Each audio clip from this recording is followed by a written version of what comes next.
এইবাৰ মেট্ৰিক আৰু higher secondary দিয়া ষ্টুডেণ্টবিলাকৰ মাৰ্কশ্বিট চাই মোৰ জ্বলিছে বুকু। চালা ইমান নম্বৰ কেনেকে পালি কচোন মোকো। জিয়া জ্বলে জান জ্বলে হিয়া জ্বলে। মানুহে কয় হিংসা কৰিব নাপায় বোলে, কিন্তু মই হিংসা নকৰাকে থাকো কেনেকে বে? আমি ইমান কষ্ট কৰি পেলাও মই যেনে তেনে ছেকেণ্ড ডিভিজন অসমীয়াত লেটাৰ পাইছিলো। সিহঁতক চবকে 95% কথা হ'ল নেকি আৰু সিফালে মানে মাজনীয়ে মোক ৰাতিপুৱাৰ পৰা সিহঁতৰ উদাহৰণ দি গালি পাৰি আছে। মা শুনা, সিহঁতে যে এক্সাম দি পেলাই নম্বৰ পোৱা নাই আমাৰ নিচিনা। পৰীক্ষাৰ মাজত নপঢ়োতে আমাৰ নিচিনা বেলনা বাৰী কুবু খোৱা নাছিল সিহঁতে। গতিকে সিহঁতৰ খং মোৰ ওপৰত তুমি নাযাইবা কৈ দিলো কিন্তু মই।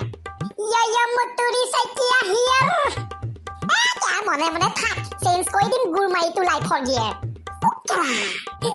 গাড়ী টায়াৰ ফটা নিচিনাকে তোৰ পুকৰটো ফাটিল নেকি আন্টি মাৰত?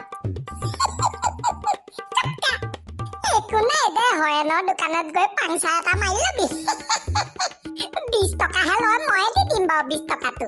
দিনে দিনে তোৰ কথা বেছি হৈ গৈছে ৰ। তই ইমান দাঁত উলিয়াই হাঁহি আছ যে, তই কি মেট্ৰিক পৰীক্ষা দিছিলি নেকি একেবাৰে 100 ভিতৰত 100 আহিল চবতে? নহয়, গাঁৱত চবে একেবাৰে 90% 80% পাইছে যে। মই গৈ চবৰ ঘৰতে মিঠাই খাই আহিছো। অকলে গলি যে মোক কেলে নকলি? চেনি মানুহে ইমান মিঠাই খোৱা ভাল নহয়। उल्टा पुल्टा जगह में पेट्रोल भराना नहीं और मुतुरा से कभी जबान लड़ाना नहीं কৈ দিছো কিন্তু। কচোন তুই ইমান খং কেলে উঠি আছে নো? তই দেখিছ দেখোন এক্সামৰ ৰিজাল্ট যে দিলে সিদিনা, এইবিলাক চাচোন চবে 90% 95% এনেকে পাইছে। কথা হ'ল নেকি এইবিলাকে? নপঢ়া নুশুনাকে আমি দিয়াটো আমিও 100% পালোহেঁতেন। ইমান যে খং খাইছ, তাত ল'ৰা ছোৱালীবিলাকক কি ভুল কয় কচোন? সিহঁতে কৈছিল নেকি যে আমাক 95% দিয়ক 99% দিয়ক?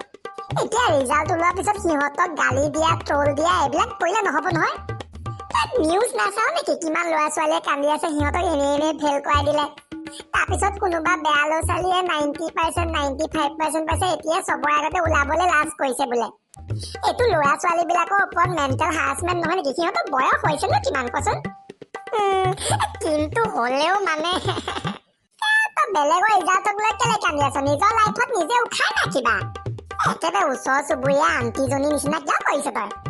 বেলেগৰ ফূৰ্তিত তই নিজেও ফূৰ্তি কৰিবলৈ শিক বুজিছ? দে হ'ব, বুজিলো আকৌ জ্ঞান চান দি থাকিব নালাগে আৰু তই এতিয়া। That's my boy।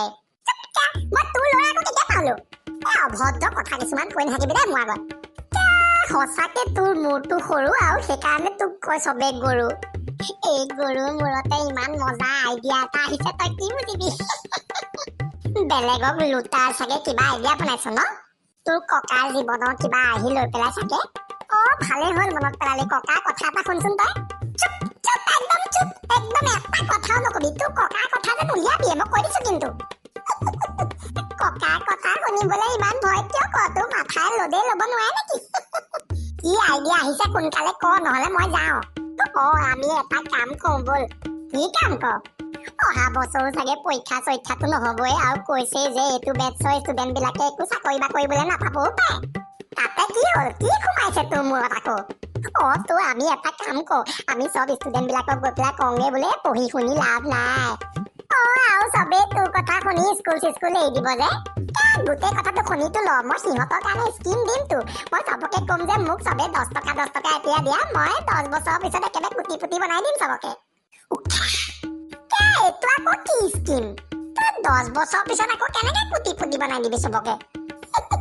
মই চবকে বুলি নকওঁ, তই ভালকে শুন। মই কম বোলো 10 বছৰৰ পিছত কোটিপতি বনাই দিম।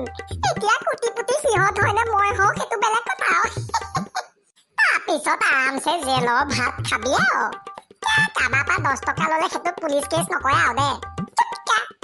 গোটেই বেয়া আইডিয়া সোপা তোৰ মূৰতে সোমাই থাকে। कोई धंधा बुरा नहीं होता और धंधे से कोई बड़ा धर्म नहीं होता। शाहरुख खाনৰ এইটো ডায়লগ শুনা নাই নেকি তই? হয় নেকি? হয়। ইমান একেবাৰে সুৰ লগাই কেলে কৈছ তই? মই কোৱা নাই। হেৰ তই নকলে আৰু কোনে কব? ঘৰত থাকি এয়াই শিকিছ তই? থেতেলা খোৱা কঁকাল আৰু মুতুৰাৰ কপাল সদায় মানে বেয়া ওলাই। যেতিয়াই কিবা এটা কথা কম পিছৰ পৰা ওলাই পেলাই একেবাৰে ধৰি লহি মোক। তোৰ দোস্তিৰ শপত মোক বচাই ল আজি। কলে কৈছ এইফালে? মোৰ মৰিবলৈ মন নাই। বিয়া বাৰু একো পতাই নাই তোমাৰ এখন হাতদি মোক আৰু টপিনাত চাট দিলে মই মৰিয়ে থাকিম আৰু ভিতৰলৈ বল একদম ফালি পেলাম আজি তোক মই মা মই নকওঁ এনেকুৱা মা মানুহক লুটি খাবলৈ শিকাবলৈ তোক মই কলেজলৈ পঠাইছো এয়াই হৈছে আমাৰ জংঘলৰ লায়নগিৰি